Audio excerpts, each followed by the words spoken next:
listening to the Deep Purple Podcast, a fan podcast about one of the most legendary bands of all time, Deep Purple. We take a look at the music, history, and people behind the band Deep Purple and beyond.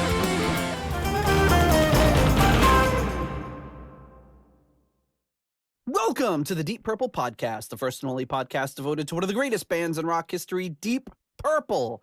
Today's episode is episode number 288, Glenn Hughes Feel, Part 2. And coming to you from the suburbs of Chicago, where we have reached the freezing point, I'm your host, Nathan Beaudry.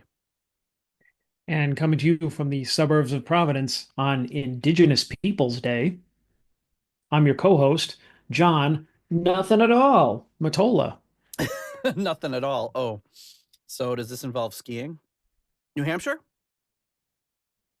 Or did we? No, we did New Hampshire already. You would have thought so. Well, we're in the news. The new. So we did last time. We did New Mexico. Yeah, New Mexico. Okay, so that's a big one. Nothing at all. New York. New York. What does nothing at all have to do with New York? The state with the most ski resorts. New York, really? New York. I mean, guessed. Not that part of New York, but I'm gonna guess up somewhere upstate. Yeah, not the place I used to live. Yeah, but yeah, I guess I would have assumed like Colorado or Utah, something like that. But yeah, no, well, I mean, I don't know if they're the best, but they have the most. They have a bunch of shitty ski resorts. The home of the most shittiest ski resorts. I don't even know. Hey, check it out. This hill goes for over 100 feet. Hey, I'm skiing here. Yes, you ski and you have to come to a stop because a cab is going by. Home of the United States' shittiest ski resorts. Well, it's freezing cold here. That's not the only reason I'm wearing this wonderful, brand new Deep Purple toque or beanie or whatever you want to call it. Now those are some nice beanies. Look at the quality of that embroidery. Ooh. Yeah, I like that. It's very similar to my favorite sweatshirt. It is very similar because it's made by the same place. And if you have a Pot of Thunder beanie, which I do, are happy with the quality, well, you'll be happy with this because it's the exact same company that made it. They do great work. And yeah, really excited to offer these. I've only got a limited run. I'm going to put them up on Etsy right after we're done recording before the episode comes out. So if you want to prepare for these colder, we're actually getting a freeze. So we had to take in some of the last of the plants. We're getting a freeze tonight here in early October or mid-October, I guess. But yeah, if you want to get one for your colder months, then you might want to jump on and get it. And hey, if they go really good, we'll do another run. Let's see how it goes. Put them up on the Etsy store that I've been threatening to close for like 2 years. Just can never pull the trigger on it. Now it's going to be more powerful than ever. Nate is all talk, folks. All talk, no action. He's never going to do it. Nope. Never going to do it. But yeah, well, yeah, we got skiing. We got this would be actually perfect for your New York ski getaway, wouldn't it? Yes, skiing right through Times Square. Oh, hey! Oh, look, it's Spider-Man. Oh, look, it's Applebee's in the Olive Garden. Oh, cultural significance. Applebee's. But hey, folks, if you want to support our show, the Deep Purple Podcast is 100% listener-supported and ad-free. So if you receive some value from our show, please consider giving us some value back. You can support our show a number of ways. One is by leaving us a 5-star review on Apple Podcasts. 2 is by buying some merch at our Etsy store, like these fine hats that are making me sweat a little bit. I'm going to have to take it off in a minute. You can also become a patron on Patreon or on PayPal. Becoming a patron gets you access to our ratings spreadsheet, gets you access to our patrons-only Discord. You see our patron-specific posts on Patreon, which there's, to be honest, not a ton of, but there are some that are specific to only patrons. And you also get to vote your rankings for the Deep Purple albums. The next one to come up, get your votes in by October 27th, for Deep Purple in Rock, which should be a hot ratings episode. And the last thing you can do is join us on those live episodes that we record live. You can be a fly on the wall and be in the chat and all that sort of happy stuff. And we love to do it. You can also donate on $DPPOD on Cash App or on Ko-fi. So I just spent the weekend in Michigan, as I was telling John before the show, and in scenic Kalamazoo. Got a Kalamazoo beer right here from One Well Brewing that will get me through the show. And I also seem to pick up some sort of a Kalamazoo cold bug because I'm not only cold physically, but I don't know, I'm kind of just Cold between the ears, feeling a little. But I feel like the soulful stylings of Glenn Hughes may warm me up tonight. Along with that beer. Along with a cold beer. Warm in the cockles of your heart. Oh, just what we need, hot cackles. All right. So, speaking of patrons, coming in at the executive level, at the in memoriam tier, the wonderful late Gerald, Jerry, Kelly, and family. At the $25 Uncommon Man tier, we have Ovis Nakfi. At the 15 Squid tier, we have Alan. At the 10-pound Good Doctor tier, we have Dr. Mike Catan. At the Turn It Up to $11 tier, we have Clay Wambacher, Frank Thielgard Mortensen, Mikkel Steen, Will Porter, PHDPP, and Michael Don't Call Him Bradford Bagford. At the $10 Someone Came tier, Ryan M., Jeff Bryce, Victor Campos, Better Call Saul Evans.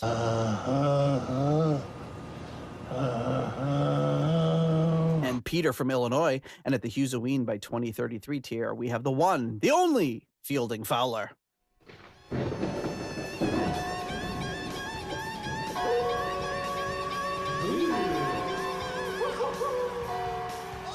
Thank you so much to everybody for your generous support of the Deep Purple podcast. Deep Purple's on a little bit of a hiatus right now, but they will be coming up in about a month or so. Start playing some shows in the UK and Europe. So if there's any of our UK or Europe listeners that want to organize a meetup via Deep Purple podcast, just let us know. Drop in the Discord. And hopefully some of you folks that maybe never met, but talk in the Discord and everything can hook up. That would be awesome. Also, check out deepdivepodcastnetwork.com for like-minded shows on all sorts of different bands. Check out the site for more details. All right, John. Well, we've done a little bit of housekeeping, and there's only one more thing we need to do before we pick up where we left off last week, and that is, of course... Oh, boy. Postcards from the Edge. Yep. Of Connecticut. And we couldn't go too long without them. No, not too long. And this time, once again, not. Oh, actually, you know, I think last week we had that. What was last week? It was the Munchen, right? Yeah, Oktoberfest. And I ended up when I was in Kalamazoo. That was last week. I ended up at a beautiful beer garden that's owned by a German guy, and does a really, really, really nice job. And yeah, we sat outside. The weather was beautiful. It was like 80 degrees. We sat outside, had some delicious schnitzel and spätzle and other things that end in ol, and had some great beer and a great outdoor scene. It was awesome. Would not have been so great tonight. Been a little chilly, but this week comes to us. It does not look like Bavaria or München. This one is it says Orissa, and then he's written in Eastern India, and it says, Nate, now here is some material for you, Pete. You see they're working with a lot of material there, John. Made from material. It's made from material. So that's been going on. I don't even remember the origin of that. Is that of the material thing? What does that come from? That was the Renaissance shirt that Pete sent me, that he bought himself and us, and it was said made with material, not cotton or any, just made with just material. Material. So I mean, could be anything. What more information do you need? You know, could be anything. And from the feel of it, it definitely feels like material. Not 100% made from 100% material. 100% authentic authentic material. Yeah, it did not feel like comfortable material. So I don't know. No, definitely not. It felt like it was made of like Xerox paper or something. Yeah, I think I have to really be committed to the bit to wear that for an entire evening. I don't know. Anytime you get like one of those Halloween costumes or it's that season right now. Oh my God, Ugh, it's just the most uncomfortable ugh, material possible and ugh. cheapest, I'm Either sure. that or I mean, I had Halloween costumes years ago. They were like nights like this. It'd be like freezing and they'd be Yeah, like paper thin. I'm like, oh yeah. God. 5 thread count. Yeah, it was awful. Yeah, so this is apparently an applique workshop. Multicolored cloth are stitched into unique, beautiful motifs for umbrellas, wall hangings, and door decorations. Photo by VB Anand. I would recognize his work anywhere. His or her work anywhere. But yeah, this looks like much higher quality material than the Renaissance shirts we got. I'm sure it is. But you couldn't wear this to a Blackmore's night concert. It wouldn't fit in. So thank you, Pete. Thank you for the postcard. And I did put in the group chat that we did. Oh, this is from that beer garden, and we did. That's I had great. everyone sign it. So it was me, my wife, the 3 kids, and then my sister-in-law all signed it. And then on the back, my daughter wrote "Slay," and my other daughter said, my other daughter. I don't have another daughter. My son said that his brother has a small yacht. What's a gyat? Gyat is it's kind of contradictory because gyat is like a big ass. So he has a small big ass. You see it and you say, "Yeah, damn," because it's such a big ass. So having a small gyat is a little yeah. Anyway, so there you go, folks. And we're closing out the song. All right. Well, here we are, John. Last week we rounded off with a song that's honestly been in my head all week. Coffee and Vanilla. Just it's very, very catchy.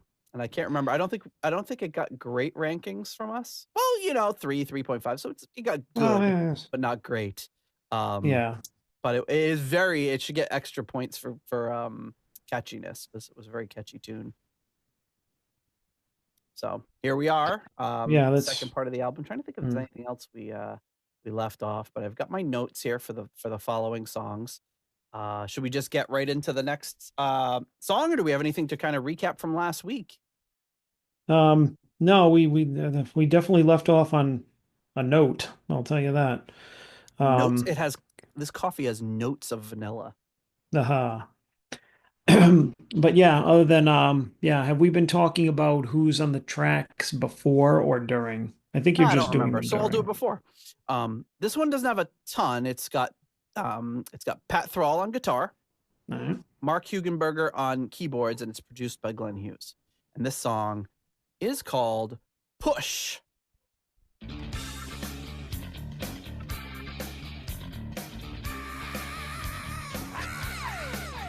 Damn.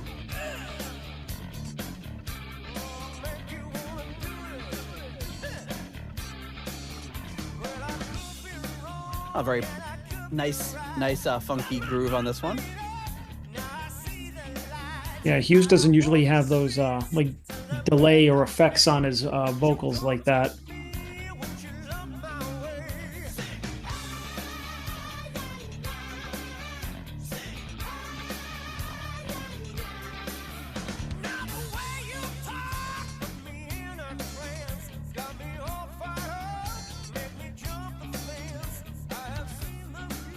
My dog realizes that we're recording, so she's going nuts. Devil Dog, the Hound of Hell, Tuesday at 9, 8 Central and Mountain, right after the paper chase. You got the little like tinny guitar in there. Yeah, it's awesome.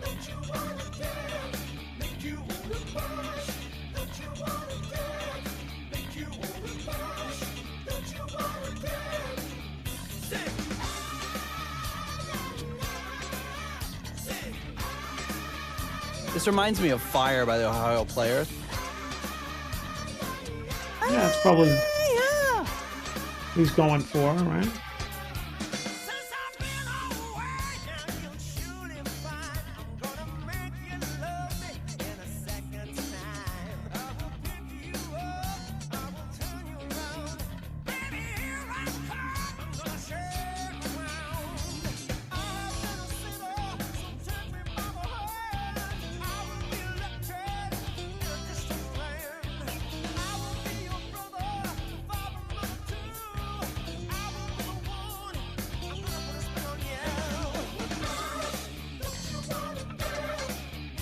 This is definitely laying on the funk very heavy. Yeah. I'm loving it.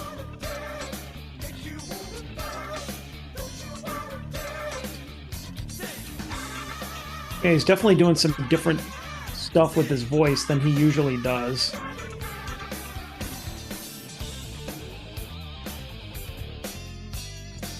Oof.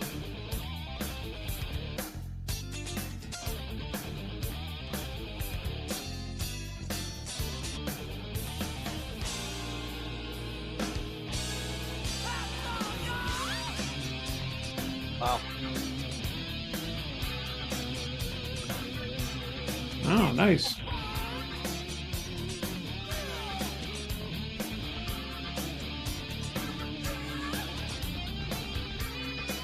Gotta look and see who the other players are in this, because it doesn't really specifically mention anybody else. But if I look at the overall album notes, I'll assume.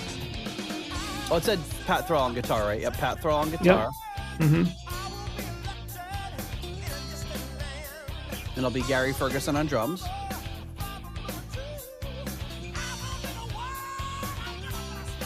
And then George Nat. Oh, no, he's not on this one.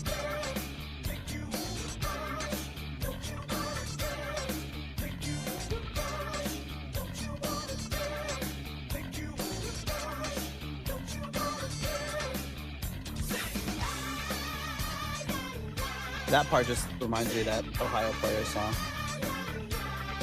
I mean, not- this is definitely in but not Glenn's derivative at wheelhouse. all. But yeah, Sorry, what were you saying? definitely in his wheelhouse, but I'm just not used to his kind of his tone or his It's like a more his vocals being his like vocal this. is kind of like a more of a breathy delivery. Yeah, which I mean, I can get that with him doing a kind of leaning toward a different style. He's kind of using different vocal techniques, trying to experiment or maybe do those things that he doesn't usually do. Kind of nice to hear for a change.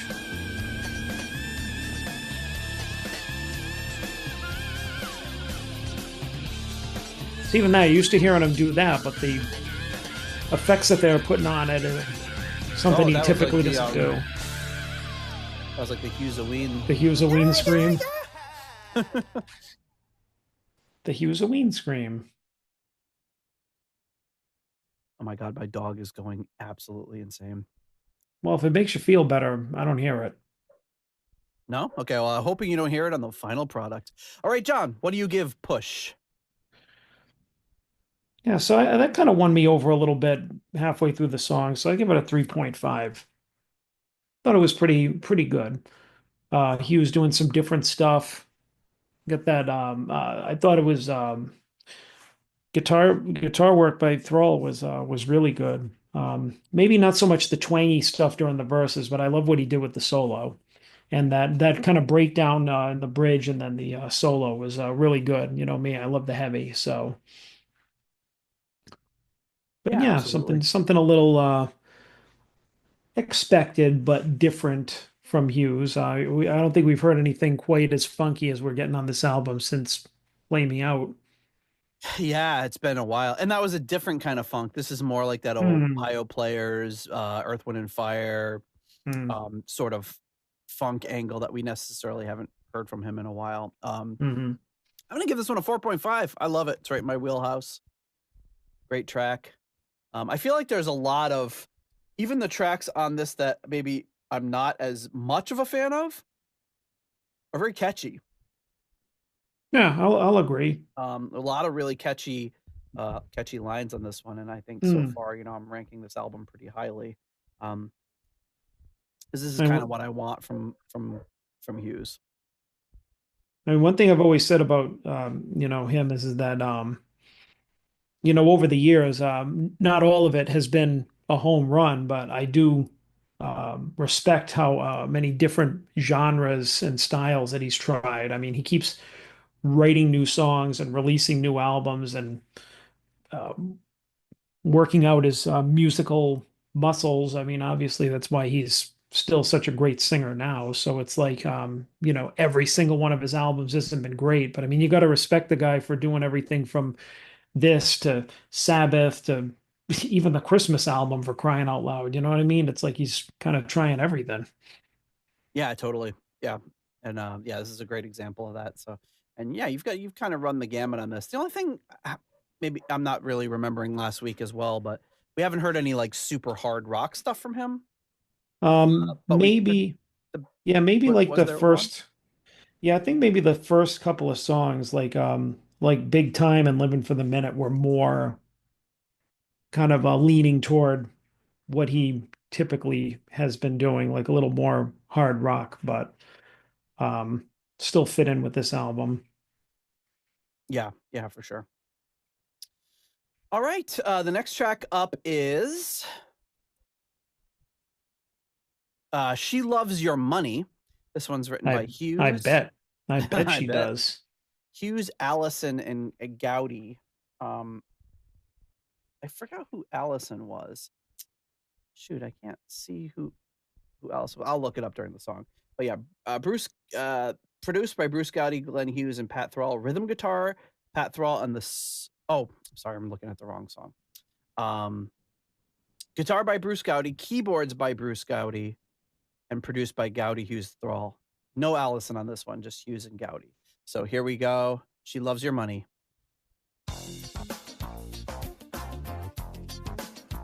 Ooh, very Stevie. Oh yeah, I mean he's just completely getting totally funky into it now. You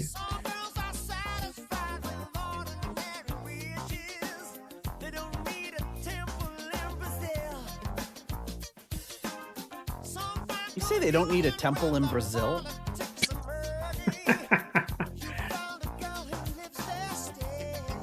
You might have to look that one up. Yeah, I'm looking that one up.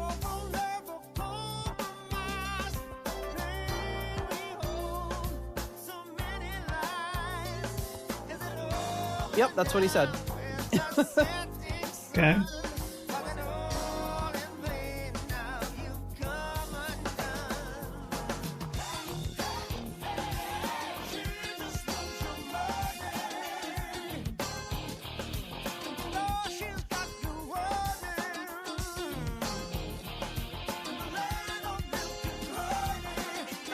And I'm loving this.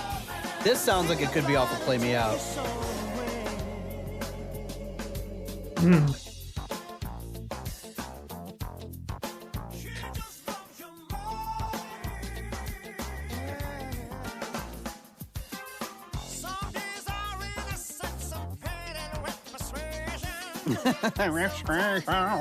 I love it.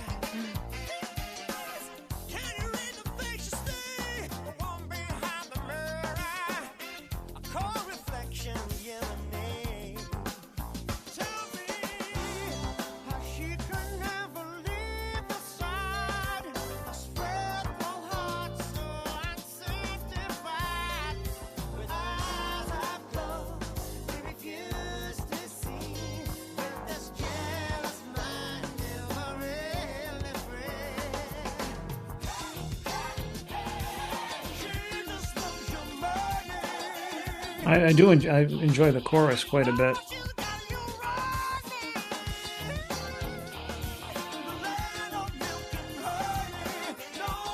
Very full sounding.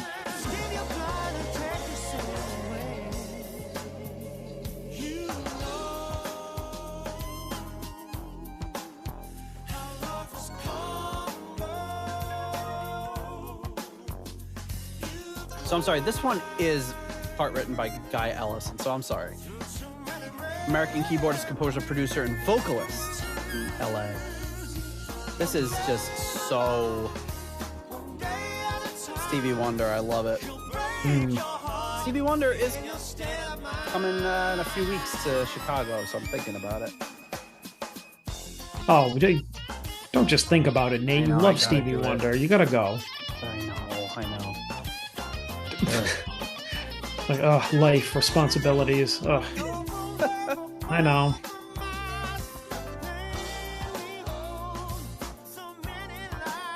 It was Guy Allison, as I said. So, all right. So just to back up for a minute, what size venues is Stevie Wonder playing these He's days? playing the United Center, which is where like the Chicago Bulls and Chicago Blackhawks play. So Okay, so the big. answer is large. Okay. I don't know if he's playing like, a club. Yeah, like a 200-person club. Well, I don't know. I don't know how many tickets the guy sells these days. Yeah, money with this stupid remodel. It's just we're just hemorrhaging money, and I'm like, ugh.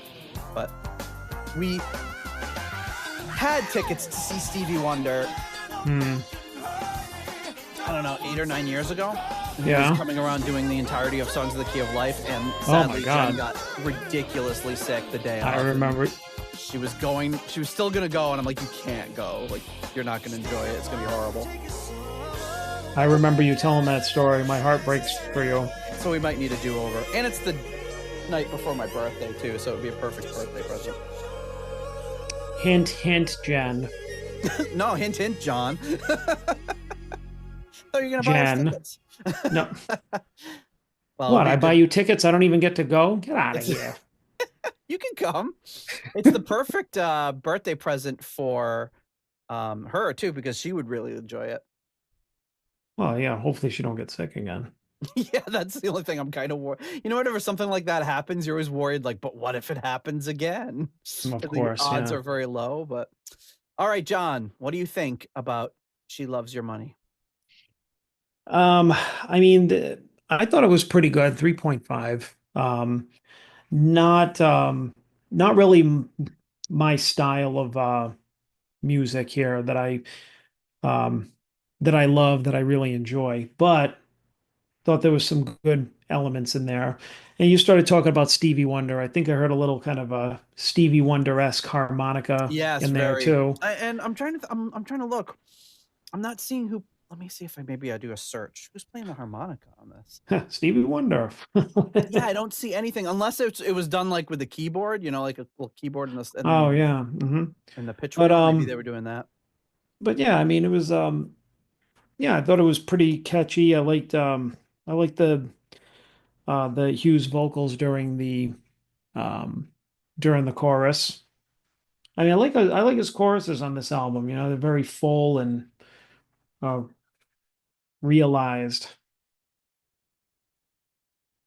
So this guy Allison has a bunch of credits. He worked with Keith Olsen, is probably how he got hooked up with Hughesy at some point.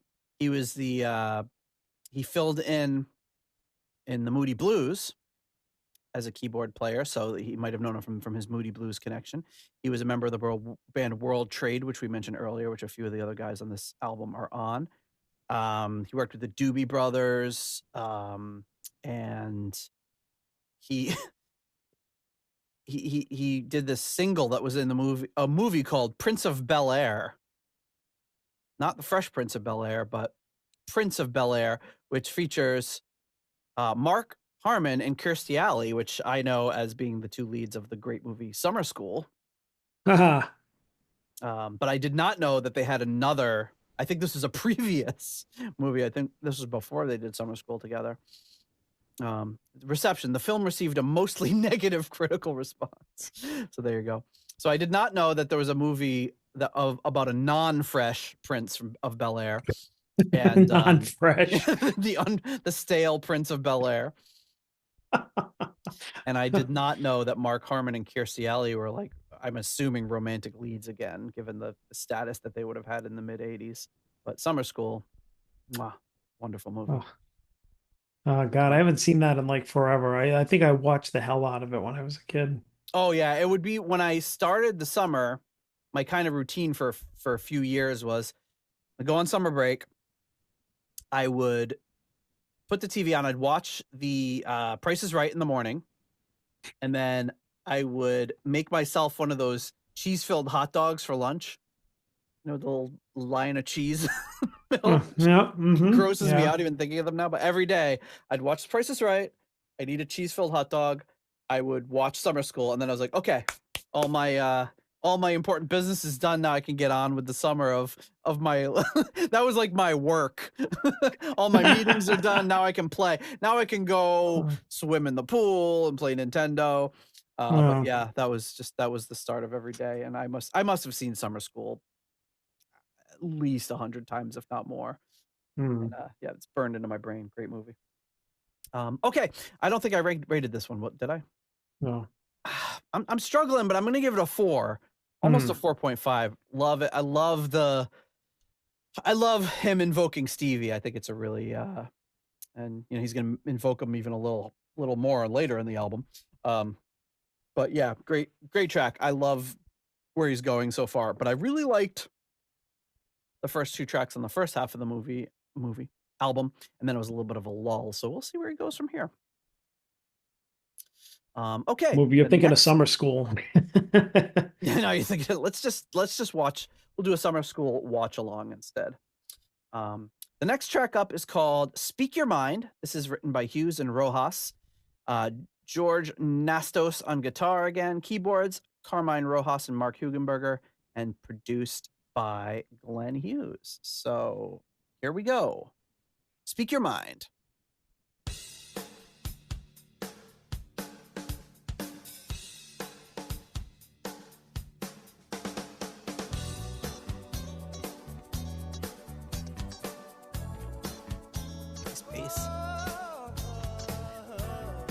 It's like at this point, the album has totally gotten away from any sort of rock influence. Yeah, it's not kind of just started off with like, all right, here's like sprinkled it in a little bit at the beginning, and now he's like just full on soulful, funky. That was like his version of watching The Price is Right and eating a cheese-filled hot dog. He's like, okay, I got that out of the way.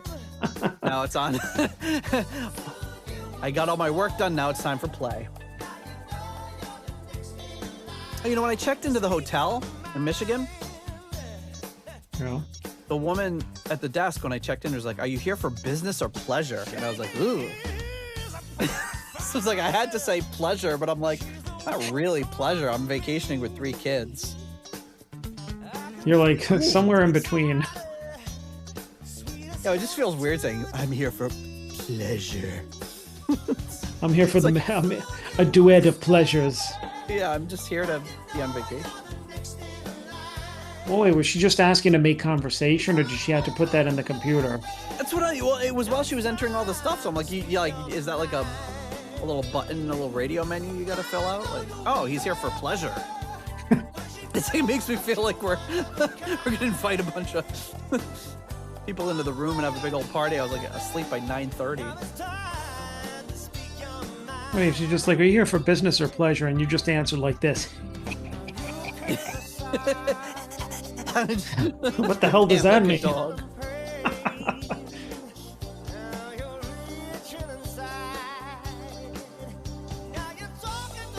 All right, so this is kind of like smooth funk, like it's just, I don't know. Yeah, it's like smooth rock almost. Smooth rock, smooth funk, soul, whatever. It's kind of, like filler. Not really loving it.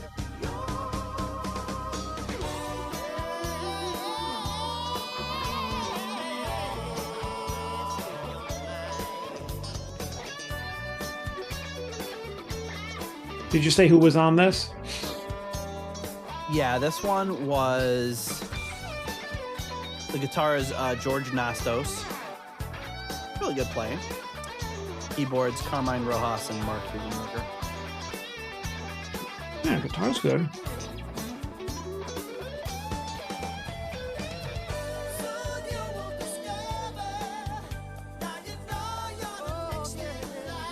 Yeah, but I just feel like, all right, now we're into like, all right, next soulful type of song, next funky type of song.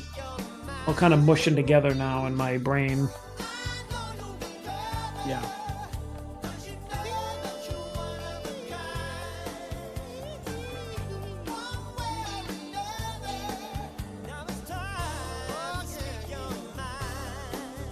I'm looking at the movie poster for Prince of Bel-Air.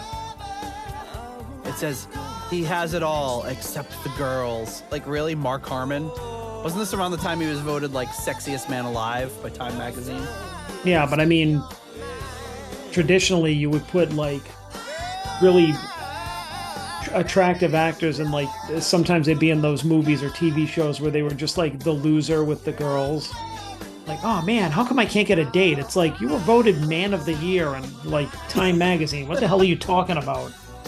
So hard. Yeah, they put glasses on. They do the same thing with the girl. They put glasses on her or put her hair in a bun and like, oh, she's hideous. And then she takes the bun out or takes the glasses off. It's like, I never realized all along that this was, you know, whatever major starlet was trying to pull off that ruse. The first time that I ever thought that kind of stuff was like when I was younger and I was watched the Partridge Family. Yep. It was David Cassidy, like international, like heartthrob, right? And he's like, yeah, and he's I mean, on every other cover of Tiger Beat magazine. oh yeah, like I mean, super attractive guy back during that show and everything. And like in every episode, they just showed him being like such a loser with like all the girls. And I just remember even back then being like, "Are you shitting me?" Like, yeah, he's like, how is this even believable? He's a super hot guy who also happens to be in a band. I guess it's his family band, so maybe it's not the coolest that you're in a band with your mom, but still, he's... Yeah, but still. And I mean, even her, like Shirley Jones, you're just like, well, you know, it just never gets remarried. It's just like total MILF. Oh, totally, yeah. And then you have, you know, Bonaducci. So anyways, yeah, they're not all like Eric Stoltz and Mask, you know, they're like, you know, they take this like absolutely like empirically beautiful or sexy person, and you're supposed to believe with a few little whatever they do, and they don't even work very hard to make them not good looking. You're like, often they're even hotter with the glasses on. yeah. Well, anyways, back to Hughes. Back to Glenn Hughes. All right, well, I'm gonna speak my mind about this track and give it a 2.5. All right. Yeah, I would say and I'll give it that because it wasn't terrible, it was just middle of the road. I mean, the fact that we were talking through the whole thing just solidifies the fact that I thought that it was just not that interesting. It's really going to upset the people on YouTube who are trying to listen to the album, except for these two knuckleheads keep talking over it. Oh, I know. It's not like there's somewhere you could go. There's nowhere you can go. You can't also just search up a different video on YouTube. Oh God, I said search up. That's what my kids say all the time. That's like the kids say search up. Oh, search it up. So, like, yeah, search it up. Search it up. Like if you ask them something on your phone, they'll be like, search it up. Search it up. Well, that almost sounds like something Pops would say. Like if you were like, all right, Pops, I'm gonna put on a movie. He's like, whack it up. He says that, whack it up. Yeah, but I think that's purely just a Popsism. Mm. Yeah.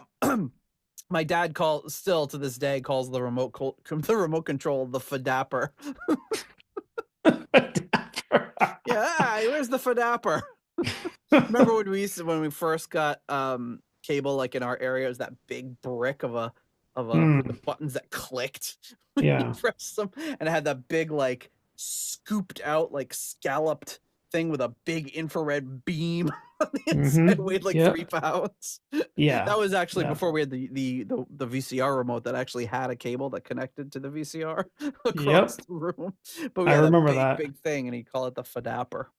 We'd be like, be sitting there on the couch and be like, you know, my brother would come running through the room. Don't trip over the remote. Don't trip over the cable to the remote. The funny thing is that I remember that the remote that we had didn't even have all the functions that you could do on the actual. It had like play, stop, and like the fast forward and rewind. You couldn't pause. It was like, I guess there were too many it was probably like one cable that went from each button to the actual thing on the VCR, and like otherwise the cable would have to be like this thick to accommodate all the different buttons you can do. They're like, all right, the VCR does 5 things. The remote can do 3 things. Damn it. Exactly. Sometimes you just wanted to pause, but I guess you couldn't. And it was that kind of pause where it was just like, I was like, dude, stop. I think it would actually, the screen would turn black when it paused. I can't even remember anymore. Anyway, okay. What are you giving this one? I'm gonna also give it a 2.5. I mean, we also talked over the previous track, and I love that one. So, All right. Well, I can vibe out to a song while I'm talking about it. But this one was, it was nothing wrong with it. It was just a little, is for lack of a better term, just kind of generic. But yeah, there you I go. think the ultimate test, and I'm digging this album so far, is to just kind of put this album on in the background and see how it goes. But so far, I'm hearing some songs that I really love, and then some songs that are, okay. But again, here we are with an album that's 12 tracks, and maybe it could have been 10. Okay, the next track up is called "Talking to Messiah" or Messiah, depending on how he pronounces it. This one has a pretty good cast here. We've got on drums Matt Sorum, on guitar Bruce Gowdy, keyboards Bruce Gowdy, producer Bruce Gowdy, Glenn Hughes, and Pat Thrall. Yeah, and so I guess Matt rolled up to the studio in this fancy sports car, and on that site I showed you last week, there's pictures of the two of them standing next to the car, and says the photographer says Glenn and Matt checking out Matt's final take on Talking to Messiah. I remember sitting with Glenn in the control booth for part of the session, watching him watch Matt. Matt was such a nice guy, and Glenn was so pleased to have him play along to that song, to have him appear on the album. Just to have him around. At one point, he turned to me smiling and said, "Mark, you've got to get lots of pictures with Matt. Lots of pictures." So if you look on the website, you will see lots of pictures with him and Matt. So okay, here we go. The next track, Talking to Messiah.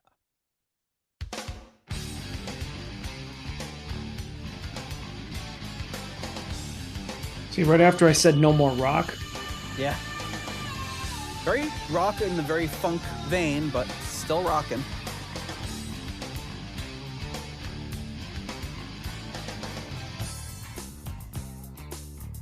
Ooh. Hughes' bass playing on this album is just great. Oh yeah. Oh. I thought maybe there was a problem with my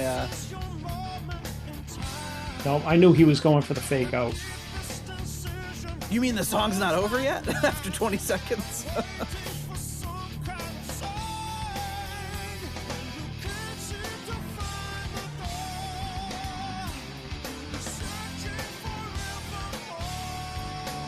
Oh, I like this.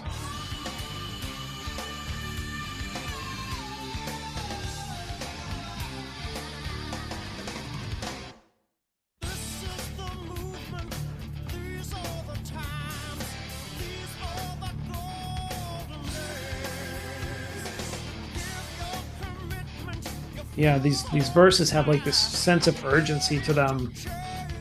Yeah. Really good.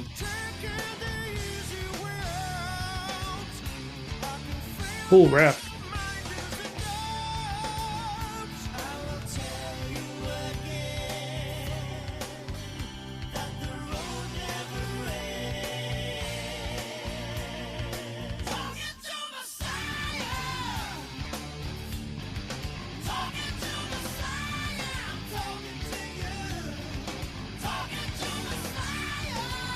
AKA Jesus.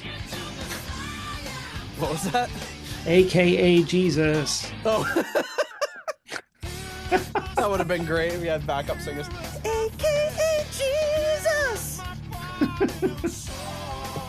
Well, I mean, this is around the time that he had found his faith, right? So yeah, and it's here's my spirit, here's my flesh, here's my body and soul. It's a lot of Christian imagery, obviously.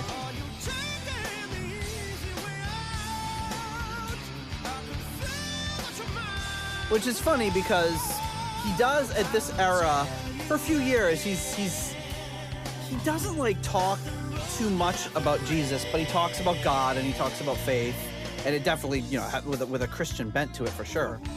But the last like really long time, he comes across as being spiritual, but not necessarily religious. So I don't know if maybe that was like a temporary thing, or if he still believes it, maybe just doesn't talk about it as much. But. Mm-hmm.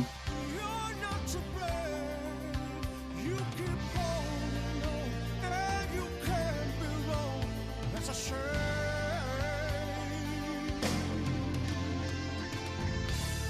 That's a pretty common path for, especially for people who've struggled with really, really difficult addiction and nearly died and everything, to, you know, it's understandable that they would feel a very, you know, somebody like him is like, how could I possibly be alive if it wasn't for some bigger force? Right.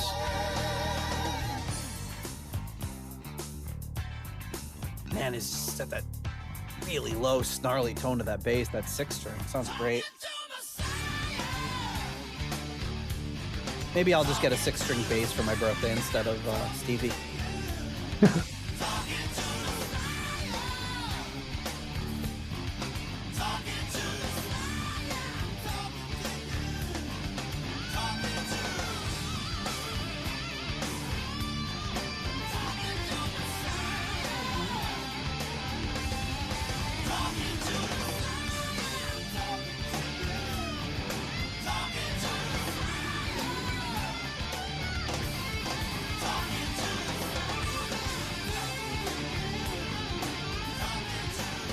Kind of one of the shorter tracks on the album.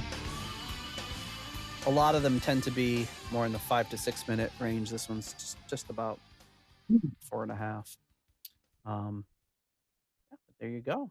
Talking to Messiah. John, what do you think? Oh, that'll get a definite 4. All right. I mean, shocker. I mean, it's heavy. It's got a good riff. I really just like the verses really resonated with me. They just had this. The best way I could describe it was this sense of urgency. It just sounded like it was going somewhere, and then it was like there was this unresolved tension in there. You know, it was just really good. Really good rock song will do. You know, and you know, he still, like you said, he had that kind of like that smooth kind of like snarling bass in there and the smooth guitars and everything. So it kind of brought it down to that compressed sounding thing. And then, you know, the riff kicks back in. So it had just a lot of good stuff in it. And of course, his vocals were, you know, more like what you'd expect from the rock side of Hughes. So I enjoyed it. Awesome. I too will give this one a 4. I really liked it. And even a lot of the times in his heavier rock stuff, it's hard to tear him away from that funk element, and I like that. You know, it's a little late for that at this point because this is 1995. But if you think of like 1990, 1993, getting a lot of that, you know, bands like Infectious Grooves and Suicidal Tendencies and Red Hot Chili Peppers and bands like that are really melding that funk and heavy rock together. It went a little bit out of fashion probably by this point, but it's odd that with his stylings that he didn't find more of a spot amongst those folks, because and maybe it's because in the early 90s it still wasn't quite putting out too much stuff. But yeah, it reminds me of you know, like if you think of that, you know, Infectious Groove song with Ozzy, Therapy and stuff like that, you could think Yeah. they could have gotten Glenn Hughes to sing that part, you know, and it would have been Therapy. therapy. You know, like they could, you know, he would have been a great fit for that as well. But but you're hearing stuff that's a little past where it's sell by date as far as popularity goes, but some great music. And you know, I think he's putting out great music, and I don't think he's necessarily kind of guy that's looking for, he's never seemed like the kind of person that's chasing what's popular. He's putting out the music he wants to put out. And if he had put this album out in 1990, would it have done better because of the style that it has? I don't know. But yeah, great track. I really like it. And we talked a little bit about the Stevie Wonder influence earlier. The song is very influenced by Stevie Wonder because it was written by him. And that is, of course, Maybe Your Baby. Great Stevie Wonder track. Pat Thrall and George Nastos both join him on guitar on this one. And keyboards by Greg Phillinganes. I don't know how to pronounce. Every time I see his names, I want to say Greg Phalanges, which would be a great name for a keyboard player. It'd be perfect. Phalanges. But it's what it looks like, but it's Phillinganes. But Greg Phalanges. We'll call him we'll Greg just call him. Phalanges. We'll call him Greg Phalanges. But he's an incredible. He's toured with Stevie Wonder. I mean, if you looked at his discogs, or you're talking Michael Jackson, David Gilmour, Eric Clapton, Toto, Stevie Wonder. He was the musical director for Michael Jackson on the Bad tour. Just go down the list of Paul McCartney, Richard Marx, Karen Carpenter, Donald Fagen, Aretha Franklin, George Harrison, and just unbelievable.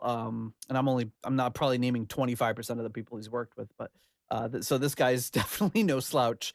And I don't know if he worked with Stevie before or after this, but obviously we're going to hear how he tackles Stevie with this one. And this one is called Maybe Your Baby.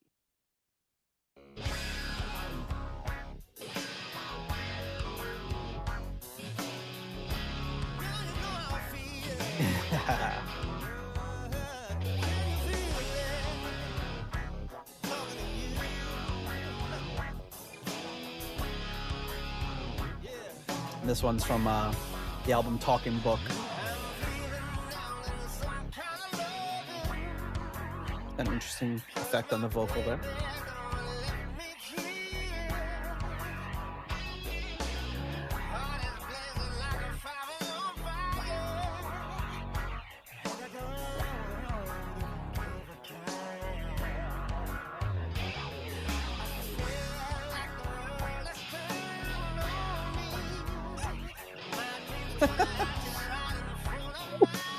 I just love the idea there's a separate track where he just goes, oh!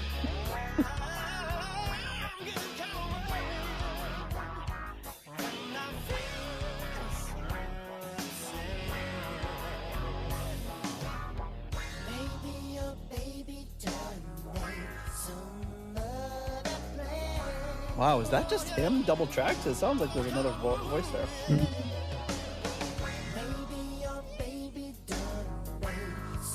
Oh, that's very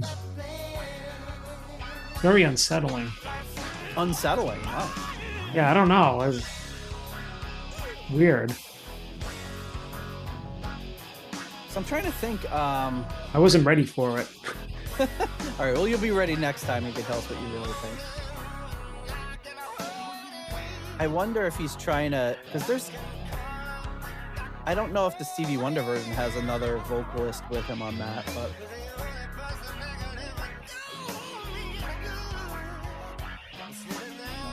I think he has like a female vocalist on this, if I'm not mistaken.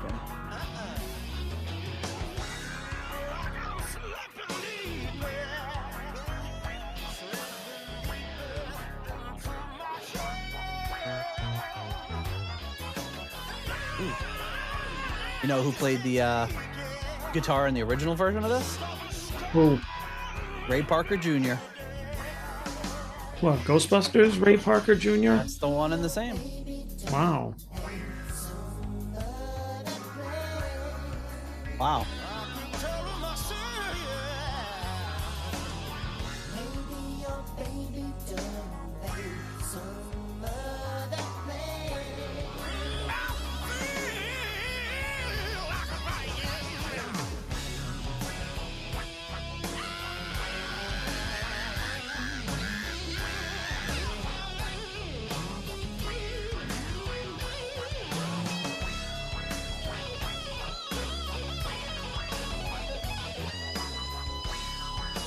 So these solos are by Thrall, and then I think it's George Nastos comes in and does the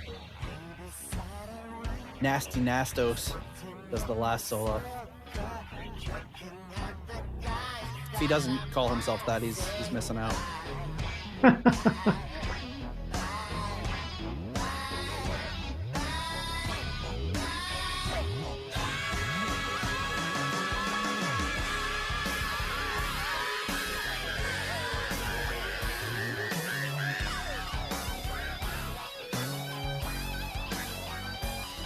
We know Stevie Wonder has called Glenn Hughes his favorite white vocalist, so he must have heard this track at some point. Okay. Wonder what he thought. If I run into him backstage, I'll let you know. If I run into him backstage, I'm like, hey, why don't you look where you're going? Sorry, cheap joke. Hey-oh.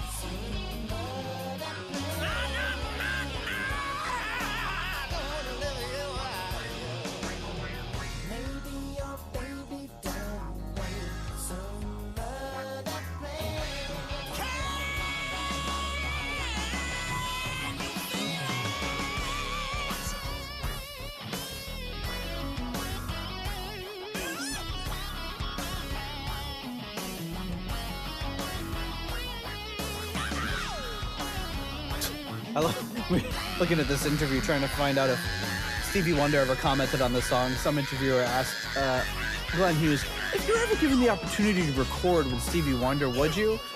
No, I'm sure he'd say no. Stupid question.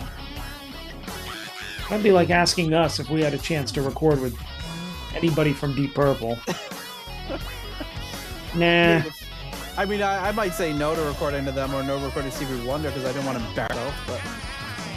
Like, nah, I'm good. Nah, I'm busy. I'm busy. No, Stevie said he'll come to your house. He'll come to your house and record in your basement. Yeah, it seems like a lot of work. I'd have to hook up some extra cables for him. Like, I don't think so. Unbelievable. I mean, it's like the guy who recorded the Dragnet soundtrack. He's going to say no to Stevie Wonder. I say yes to Dan Aykroyd, but no to Stevie Wonder. All right, John, what do you think about Maybe Your Baby? Oh. Yeah.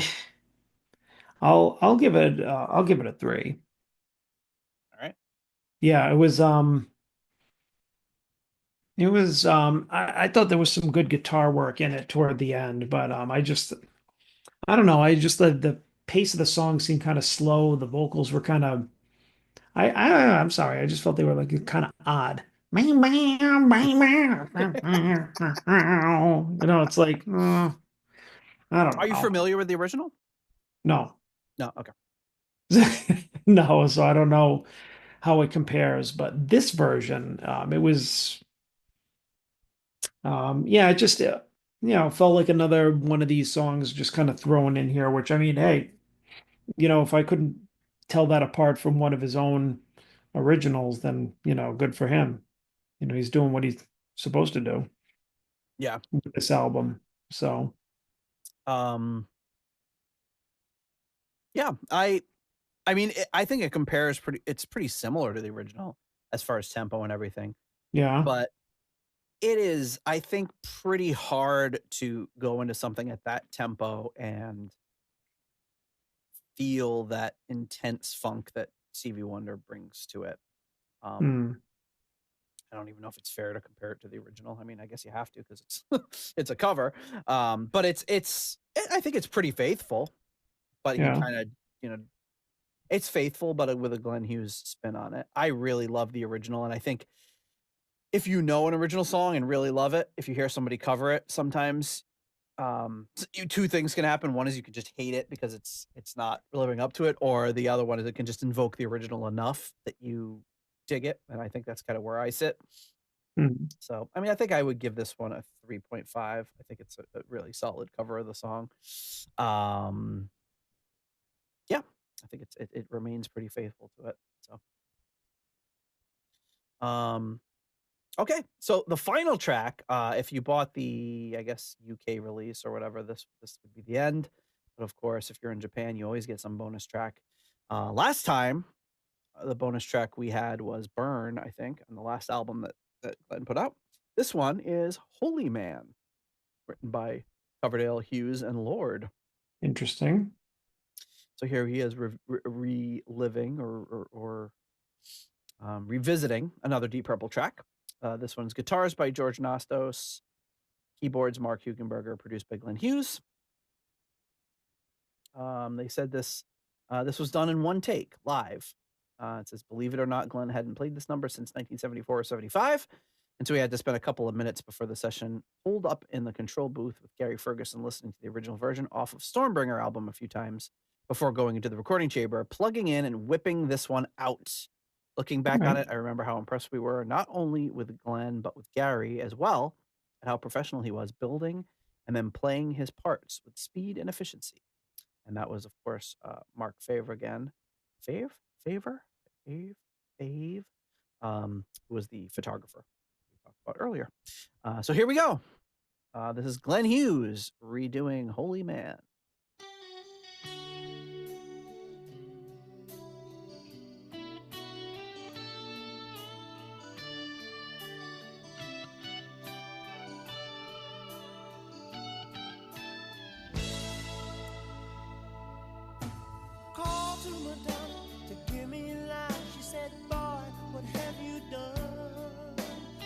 It doesn't say whether or not George Nastos used a screwdriver as a slide on this one.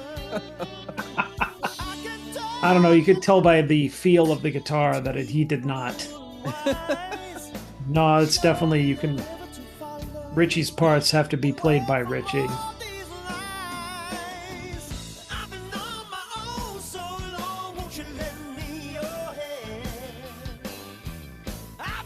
It's weird. There is an organ there, but it's very low in the mix.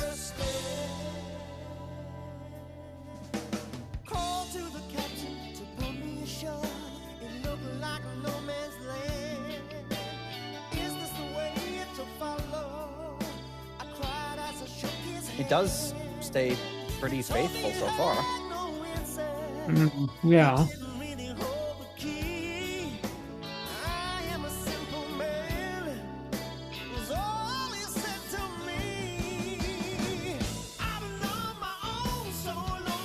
It just feels like there's something missing right there because you don't have that, like, the organ is so prominent in the Deep Purple version.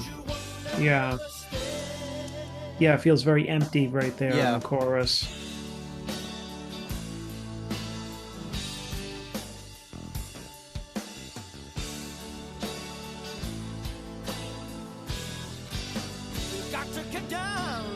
Kind of reminds me of like the Whitesnake version of Stormbringer, where they don't have the keyboards at all, and it's just like completely empty. And that right at the very beginning of the song, it's like, I'm missing it.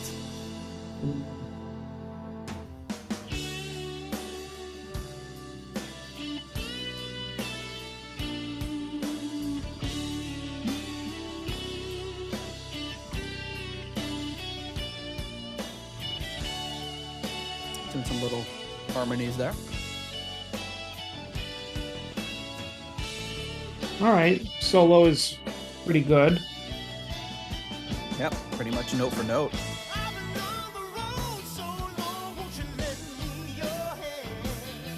Yeah, I really like this part. I feel like they forgot to they like left off a track and then they were like, shit. Well, the album's out now. Oh well. Well, it's interesting, but it's interesting because you can hear the organ after the first like part of the chorus or pre-chorus or whatever the hell it is, and so you know it's there, but they just didn't choose to have it amplified or loud enough in that beginning part.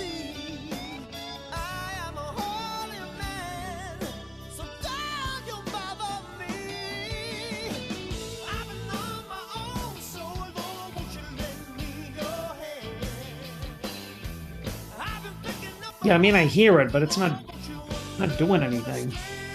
Yeah. And it doesn't sound like a big Hammond. It just sounds like a organ patch on a keyboard, which it probably is, just an organ patch on a stage piano or whatever.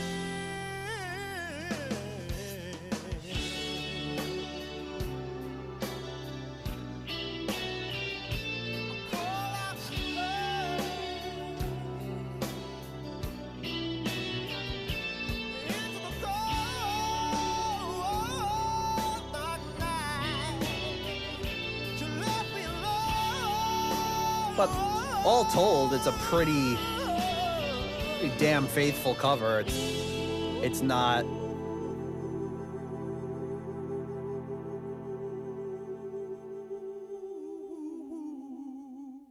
that was the biggest stretch right there at the very end, and it's not, nothing wild by any means.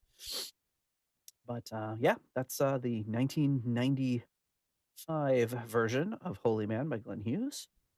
John, what are you ranking this one? That's tough because I mean I love Holy Man, but Yeah. I mean I can't not rank it against the original version. It's burned in my brain. Right. So Yeah. That's when you're ranking a song like this, it's you're not even really it's hard to rank it in a vacuum. You have to rank it against what the original was. yeah, I'm gonna give it a two. I have to give it a 2.5. Like, I mean, I love the song, but it's just it doesn't. There are things about it that the original that make it special, Hmm.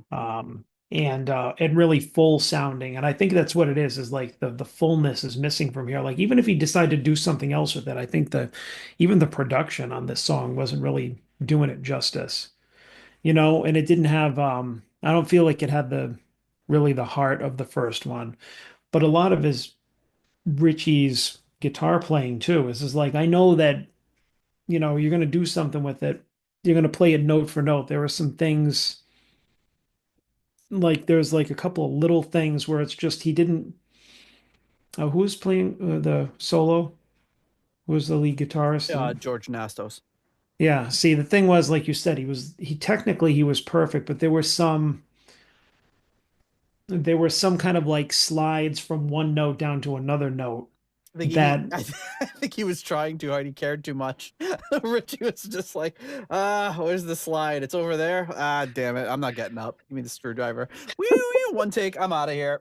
No, but the thing is, the way that Richie played it, he was like, there's a, I don't know, it's like the little nuances in the playing, which you don't have to be Richie to do it, but it's like if you're Yeah. gonna play it, like bend it or slide to the note in the right way if you're going to be faithful to the original, because it was just like he played it too flat, I think, which Yeah, which yeah. which kind of left me wanting, you And there's a know. lot of like you'll find videos on YouTube of people like ripping a solo. Like it's often little kids, so it's like I can't fault them because they're better than me. But they'll play the solo and it'll be note for note perfect, but it's just not quite there because you can't capture that original feeling just by playing the same notes. But I mean, So it was like a part in the solo where he goes, banana, no, right? Like, yeah, ba, and he went, yep, right, and he goes, ba, ba, ba, ba, ba. You yeah, don't, yeah, yeah, you don't yep. go to that note, you slide to that note. You don't fret that note. Like, that's not how it's supposed to be played. If you're going to be playing his solo note for note, do it the right way. That's what I say, because that's what brought me out of it, because I wanted to hear it that way. That's what I think gives it the heart of the solo. You know what I mean? Yeah, I and don't know.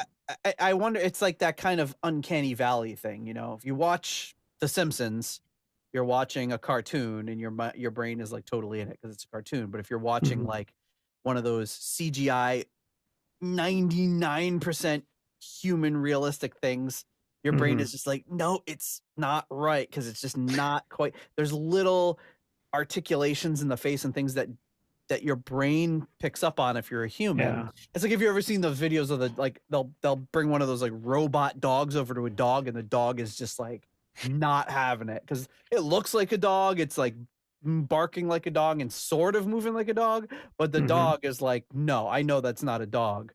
And it's the same thing with like when you're watching a CGI or even a really, really good CGI human, you're like, something's just not quite right about it. Yeah. And so if you're going for like the 100% faithful cover version, it's really hard. It's a hard thing to do because you're not going to be able to, even if you're even live, sometimes the bands quite can't hit all of those same notes. So it's almost like it's Right. better to maybe change it up and make it something a little different. But Yeah. that being said, I love this song. Just out of curiosity, I scrolled up way back 5+ years ago into our spreadsheet and saw where we ranked the original. You gave it a Yeah. 4 and I gave it a 5. Um, Hmm. Hmm. so we both really love this song. I will give this one a 3, just because it's Holy Man, and I love, like if I went to a concert and Glenn busted out Holy Man, I'd be thrilled. even if it, didn't capture exactly what they got on the album. But it's a hard thing to do. And Glenn does it a lot. Coverdale does it a lot. Deep Purple, not as much. Rainbow does it a bit, where they try to redo an old song, and that's a hard thing to do. But White Snake made some pretty good magic with that, with Here I Go Again. So if you're trying to capture that, I mean, there's some sort of something in your mind where you're like, well, man, David Coverdale really made that work for him. That made him millions and millions of dollars. Maybe if I could kick the right song at the right time with the right production, maybe we could kind of catch lightning in a bottle like he did. But yeah, and I don't think like covers of your own stuff like around this time, the mid 90s, it just wasn't it. If you ask me, like this was not the, and I mean, not saying that when Glenn was redoing an occasional Purple song on his albums, he was trying to get a hit or anything like that. But I mean, I'm not going back and listening to any of those. what, his redos? Yeah. Yeah. I mean, why? Well, and There's also no was reason. kind of like a Japanese bonus track. So it's more one of those things like, hey, we're in the studio, we know the song. Like I said, they did it in one take. Probably like, let's just do it for funsies, and we'll put it on the Japanese version because we have to have a bonus track on the Japanese version. So maybe it was that. Who knows? Sure. But anyway, there you go. There it is, folks. That is Glenn Hughes. Feel. And as John works to bust out the spreadsheet, I will thank our next level of patrons. And that is, of course, our core level patrons. Coming in at the $8.99 What's Going On Here tier, we have Michael Vader. Impressive. At the at the $8.99 What's Going On Here tier, we have Richard Fusey. At the $6.99 new nice price tier, we have Spike the Rock Cat and Sugar Tea. At the episode $6.66 tier, we have Steve Coldwell, Arthur Smith. Getting support from the patron Arthur Smith. Anton Glaving. Pain in the glaving! And Charles Meadows. At the $6.65 Almost Evil tier, Kenny Wymore and Richie Sucksmith. At the $5.99 The Nice Price tier, Robert Smith and Carl Hellberg. At the 60 kroner Scandinavian Nights tier, Newt Morton Johansson.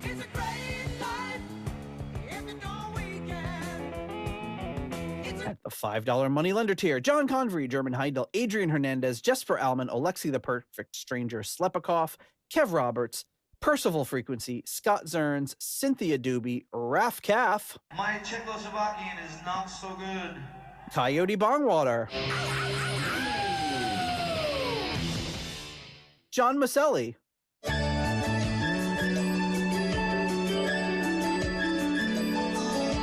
Angela, we got it made. They got cable here. Great! Sarah Sanders. No!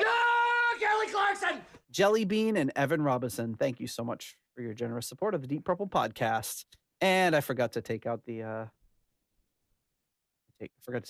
Tony Maselli cable one. I like how you use the same one. Yeah, it was an accident, Well, but I wanted to hear it again anyways. Well, it's the same album, so Angela, yeah, exactly. We need a Japanese bonus version of Tony Maselli. Hey, they got cable here. Angela's son, they got cable. Angela's son. He said Japanese bonus version. Oh! I thought you meant Jonathan. Angela's son. I don't think it's son for the female. It's got to be. I think it's Sa or something. I don't know. Whatever it is. Yeah, No, whatever. it's Chan, right? Kun or Chan. Anyway, folks, you know what time it is. Well, John's busting out the spreadsheets, and he's fumbling with the tabs. Oops, he sorted it the wrong way. Now he can't tell what is bad. All right, John, where does Feel end up in the overall album rankings? Well, I I feel that it actually I know that it ranks kind of in the the bottom area of our rankings, 6.79. I feel that's where it belongs.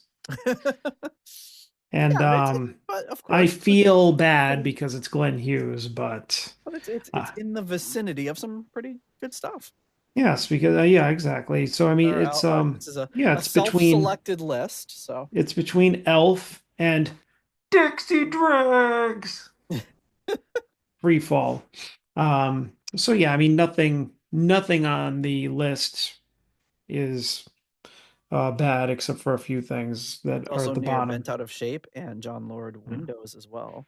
Yeah, exactly. So I would say that this, falls a as most of these others here, good artists, just things that we don't enjoy as much as others. So, and I mean, I would say that that's accurate. This wouldn't be one of my top albums to revisit. Yeah, I mean, it's got some tracks on it that I really like. Um, like if I was putting together a mix of some great Glenn Hughes tracks, there's a few that I'd really pick. But Hmm. there's some that are. I mean, I think that the two things that we tend to see a lot in the CD era are too many tracks and tracks that are too long. Yeah, just You're looking at these bloated. tracks; they're the first track's 5 minutes, second track's 5.5 minutes, the third track's almost 6 minutes, the sixth track is 6 minutes. Yeah. Like the shortest track on this entire album is 4:15. Um, if you could, some of these tracks could have a minute shaved out of them, and you need all of them. I think you could definitely put together a pretty solid album with the tracks that you have on here. But Hmm. at the end of the day, it's some solid Glenn stuff, and it comes off. It's definitely something I would put in and give a better listen to now that we've really taken the deep dive into it. And again, I think I mentioned on the last episode, but only heard it a few times before this, and mostly in situations where I wasn't paying super close attention. But that's it. Yep. Do have a couple of little reviews here if you want to Oh, okay. get into those. One of them, let's see, where is it? One of them is from, the review is by Mike Rimmer. This one is from, what's the name of this publication?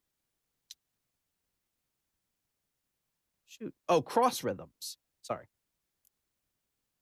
So this one is Glenn Hughes Feel. They give it what's the scale? 1, 2, 3, 4, 5, 6, 7. Okay, so 10. So 8 out of 10. Review by Mike Rimmer. In 1994, I reported the career revival of Glenn Hughes, who was traveling the road of recovery from drug and alcohol abuse through the grace of God and various support agencies. His personal revival continues to be expressed not through radical Jesus lyrics, but simply because this former incapacitated rock and roll casualty continues to have his life together on the road and in the studio. Through his deep purple heritage, it sometimes feels as though fans' expectations force Hughes into being more of a rock singer than he'd like. However, when he's bellowing out the heavier side of this album on Big Time or Redline, or getting funky on Coffee and Vanilla, Glenn Hughes has one of the exceptional and versatile voices of British rock. Certainly on the funky side, like the sublime Speak Your Mind and the sex-enhanced Save Me Tonight, where he soars off into the heights. As well as his voice, it's good to hear Hughes slapping that bass again. Slapping the bass. Longtime fans will be pleased to hear Pat Thrall reinstated on guitar duties and contributing subtle and not so subtle additions to the proceedings. A close inspection of the lyrics reveals a few carefully coded references that show Glenn is still aware of the source of his continued strength. Worth getting into just to check out the wonder of Glenn Hughes's tonsils. That's a weird way of putting it. Weird way to end it. How many reviews end with the word tonsils? And then I love this disclaimer: the opinions expressed in this article are not necessarily those held by Cross Rhythm. It's like it's like you're a music What? review magazine and you're not even standing behind the guy that you asked to do a review of this album. It's not like he was like, let me tell you something else about these people. He's not going off on a rant. And another thing, he's just talking about the music, but I like that they put that in there so I can't call them up and be like, hey, I don't like that you talked about tonsils in this review. So yeah, very favorable review, 8 out of 10. I agree. Even though Cross Rhythms doesn't stand behind you, Mike Rimmer, I do. I'm not afraid to admit it. I don't care who Just knows in it. case he says something racist in there or something. Yes. That'd be great. I mean, that's why else would they? I don't know. It's weird. I know, but it's like at that point, then hire an editor. Oh, wait, hey, did you notice he goes into like this 4-paragraph thing about the Jews? Oh, shit, take that out. Mike, don't do that again. You know, it's like, come on, like, what was he gonna say? Like, have an editor stand behind it or don't stand behind it. But like, you're not getting into like, this isn't like, was he gonna get canceled because he said he liked how Glenn Hughes bellowed out heavier numbers? Like, get out of here. Yeah, get out of here. So anyway, yeah, that's one review. The other review, the only other review that I have, is from Darker Than Blue. This is from the which issue is this from? Do I have it here? Issue number 48, January, February 1996. So I'm not sure if this is Simon Robinson or not, but it says Glenn's latest studio offering again came out in Japan far in advance of anywhere else.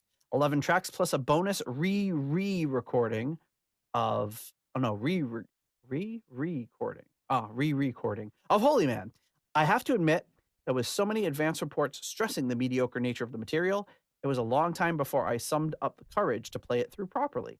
It saddens me to admit that most of what people were saying to me was right. The whole CD really lacks direction and drive. It has no real spirit of identity. Glenn seems to have had so little to fight against on here that he really goes through the motions. Yes, it is wonderfully performed vocally, but Glenn is so gifted in this department these days that one looks for a little more somehow. The rockier direction of his live shows has all but gone, yet the slower, funkier material fails to catch fire, crying out for some really dirty bass and Bolan-esque guitar, and also lacks basic melody much of the time. Elsewhere, tracks like Big Time, the opening song, do have a lot more promise. A modern backing which manages to deliver something a little stronger for once. I don't know, I really feel Glenn needs some very good firm production to help to begin to push him forward. For albums like this, just won't advance the cause one iota. So, fairly critical review there. But I don't know, where do you... I get the feeling that we both stand a little between both of those reviews. Yeah, I'm probably like a little closer to this one. I think, It kind of, puts it into perspective, or words better than I could, kind of how it felt. It felt like a lot of it was didn't have a clear direction and was kind of like going through the motions. I think that's the best way to put it. Not all of it, but yeah. I mean, just kind of like you were talking about. What did you say? One of the songs was generic. Yeah, yeah. Yeah, and that's how a lot of it felt, was generic, going through the motions, kind of like, yeah, everybody's great, but it's just kind of like, there's really no fire under it. Yeah, and maybe it was because, when you look at the list of people that produce these tracks, it's mostly self-produced with, some other folks. So, Hmm. I don't think anybody serves as being their best editor. That's hard Right. to do, and if you had somebody that was a little more invested in it to say, you know what, let's cut out one of the verses, change this around a little bit, and maybe it could have been given a little bit more shape. But at the end of the day, it's Glenn Hughes. I love Glenn Hughes. I love his vocals. I love a lot of the stuff that he did on this album. And yeah, I'm looking forward to continuing to move on through his catalog because we had a big, as we were going in our standard quasi chronological order, we skipped over a lot of stuff, and Glenn Hughes was kind of absent for a bit. So now that he's going to be just cranking out albums left and right, we'll be able to get into more of his stuff as we move on. Hmm. It's funny, we've only got like 2 Whitesnake albums left, but something like that. 2, maybe 3, but I think it's 2. No, 3. I think it's 3. We have 3 Whitesnake albums left, like 18 Glenn Hughes albums. Jesus Christ. So not quite that many, but yeah, there's a Still. lot of he has a lot of material coming up. So. Uh, But yeah, so we will thank our last level of patrons before we wrap up the episode, and that is, of course, our foundation level patrons coming in at the £3.50 Deep Purple New York tier. Long log for sorry, jump the gun there a little bit. itchy Tringer finger. At the £3 aromatic feed tier, Simon Ford, Richard Brees. At the $3.33 halfway to evil tier, Stephen Sharp and Duncan Leask. Smoke on the water while you're in the sky.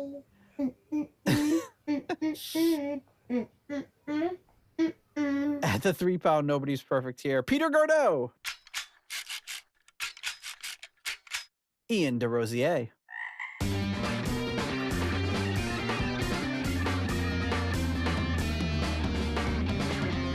Mark Roback. Stuart McCord. Ivan Fjellbu.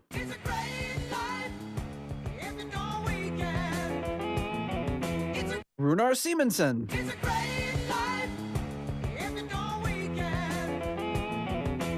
Ruinous Inadequacies. Corey Morissette. Ashley.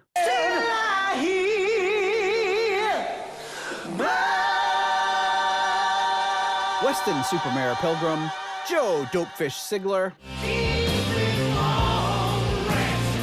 At the $1.71 I Want My Own tier, we have Rich, Youngly, Shayla. I know who Rich is. Rich is my favorite. at the 10 kroner tier, we have Karsten Lau. Cold, hard Danish kroner. And at the $1 made-up name tier, we have the She Loves Your Runny Leaky Mausoleum, Stephen Somerville, the Concerto 1999 fanatic, Hank the Tank, Private Eyes, Ashen Lionel, Blackmore Tights, Steve Down to Earth Kohler, Zwapper the Electric Alchemist, Anders Engstrom, ICDC, Durple Purple, Purple Swede, Swede. David Haddam, Graham Bonnets, Disco Pants and Haircuts, and Eddie Lyon. Homosexual. Thank you so much to all of you for your generous support of the Deep Purple podcast. All right, John. That's it. We did it. We did it. Yay. Hooray. Yay. Hey, we did it. I mean, yeah, this is yeah, this was yeah, this was John sounds full of regret. this Yeah, was- we did it. This- oh boy. Yeah. This was this was something. Yeah, I mean I'm hoping that out of Glenn's later material we hit on something that I'm going to consistently connect with more. Because I just feel like a lot of this stuff is really hit or miss. Like, I mean, on all of these albums, I would say there's at least one song, like at a minimum, that's like, yeah, all right, awesome. And then, and these are just it's like a hodgepodge. So I'm just hoping that maybe there's like a consistent collection of stuff that is coming up that I'll like a little bit more. Yeah. So I think it's hard in the CD era. yeah. I just think there's just, like we've talked about a million times, there's so much pressure to fill that CD up. And you're talking about almost an hour's worth of music here. Yeah. It's a lot when you talk about albums in the past being 35 minutes long, to almost double the length of the album and be expected to still crank them out the way that they are. It's tough. Very, very tough. Anyway, here you go. Yeah. It's keep your phalanges warmed up for next week. We'll be Hey, don't talk about my phalanges like Hey. that. keep my phalanges out of this. I don't just keep them out of this. I don't just show them to anybody. That's private. I don't show them to just anybody. Show them to a lot of people. Oh, It sounds like you shouldn't. Phalanges sounds like something you shouldn't show to a lot of people, but you end up showing them to a lot of people. Yeah, I flashed my phalanges to them. Oh, a room full of people. Oh, oh, It sounds so puritanical. It's like you can't oh, show your dear animals. goodness. Hmm. All right. Well, John, thank you so much for another fun evening out at the movies, or the whatever you want to call it. I don't know. Yeah, the movies. Like I just, yeah, I noticed like after we were talking about summer school, you were just like, oh, and then the next scene, you just started talking in movie terms for a couple of songs. Did I? Man, yeah, Prince of Bel Air has really piqued my interest. That's very bad. Yeah. It's rated R. Ooh, that's very. Was Summer School Ooh. rated R? Or was that like a I don't know.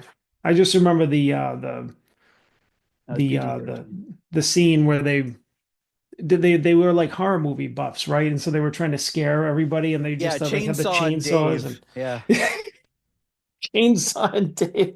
I just remember them like putting on some kind of crazy thing in the classroom, and then I just remember the line, "Somebody call the school nurse." And And they like, had and somebody's head was chopped off, or they pretended that. yeah, and then what's her name? Like a lot of vagina from the Austin Powers movies. She's in there. She's the Italian exchange student, like the super hot Italian exchange student with like the skin tight, and they're always like trying to like. It's like Dave and Chainsaw are like a duo, so they're like it's like they're both trying to date her. Like, hey, why don't you come with us? Like, what are you guys gonna do? Like it's like the dog catching the mail truck. They wouldn't have known what to do if they did. Well, Catch yeah, it. it's exactly. It was just like Weird Science, where the two Yeah. geeks like made the woman, and they're just like, oh, weird. Like I'm with them, and it's like, you mean them? Like it's kind of weird fantasy is this? Well, you said they put the prosthetics and stuff all over their face to make it look like they were bleeding and everything, and they have like what's it, like rats or something like on their face, and they're ripping them off, like the rats are like biting their face and ripping them off and revealing these wounds, and then they like fall down, and then like they're like to the Italian exchange student, they're like, "We did this for you." I gotta She's go like, back and she's see this screaming. She's sometime. like, "Ah!" She's screaming as they're getting their faces ripped off by rodents. I gotta go back and see. I haven't seen this since I was like, I don't know how old I was, but It's great. Well, it's only PG-13, so I was thinking of showing it to the kids soon because I was younger than them probably when I saw this. yeah. But it's a fun one, but you wonder how well it holds up. And then you just don't know with like movies from the 80s if like you're playing them and you forget that one scene where they say something that you're not supposed to say anymore. You're Yeah. like, Well, yeah, like Revenge of the Nerds and the whole like rape ending. yeah, well, that's not that that's a wholesome movie to begin with, but that doesn't that scene does not do it any favors for sure. Yeah, Um, no, I mean, you have let me see, sexism, racism, the homophobia, what else? Everything horrible in there. I'm sure that there's got to be something in there like anti-Semitic somewhere. I mean, Oh yeah, there'll be just some sort of like really off-color joke, and or yeah. a joke that you have to explain. Like it's one thing, like you have to explain jokes to the kids when you're watching movies like that are just out of date and they don't understand. But sometimes they're out of date and they don't understand them because they're really offensive. And you have to, Yeah. well, you see, back in the '80s, it was just commonplace in movies to make fun of Asian people, like with no regard at all, and like it's like not cool. Honestly, yeah, it was. I mean, look at what do you call it? The not the 16 Breakfast Club, the Candles other or one. Yeah, whatever. 16 Yeah. Candles, yeah, with Oh, long Jesus. duck dong. Jesus Christ. That's not cool. I mean, even his name, you're just like, oh, I can't say it. It's And too insensitive. yeah, they're just like, ha ha, look at that. It's funny because they're foreign. Ha ha ha. Yeah, and look, and they made like grandma and grandpa made him his made them their manservant, because that's Oh all they're yeah, good that's for. right. That's weird. It's like, come on, Dong, cut the lawn, do your chores, that's all you're here for. It's like Yeah. old bastards. We won't be watching that one anytime soon. But hey, Nah. folks, get yourself a copy of Prince of Bel Air. Check it out. Let us know about the soundtrack by Greg Phalanges, and we'll be back at you next week with another Yes. episode. And yeah, and don't forget, just like coffee and vanilla, the most meaningful moments of life are both bold and sweet. See you next week.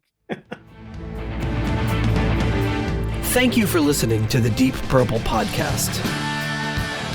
If you like what you hear and would like more episodes in the future, please donate on Patreon to support the show.